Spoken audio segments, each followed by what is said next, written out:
খবৰটো মই লৈ আহিছো কিয়নো প্ৰথমবাৰলৈ অসমৰ ইতিহাসত উলংঘৰ প্ৰতিবাদ হৈছে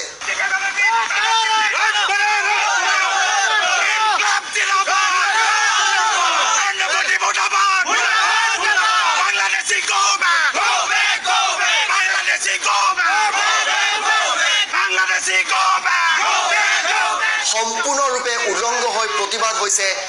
দিল্লীত কৃষক মুক্তি সংগ্ৰাম সমিতিৰ উদ্যোগত দিল্লীত সম্পূৰ্ণৰূপে উলংঘ হৈ প্ৰতিবাদ কৰা হৈছে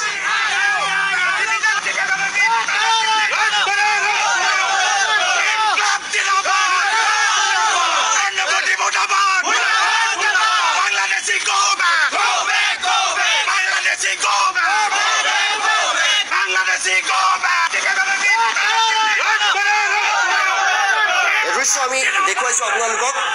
নাগৰিকত্ব সংশোধনী বিধেয়কৰ বিৰোধিতাৰে সংসদ ভৱনৰ সন্মুখত কৃষক মুক্তি সংগ্ৰাম সমিতিৰ উদ্যোগত প্ৰতিবাদৰ এই জংগী ৰূপ আপুনি নিজেই চাওক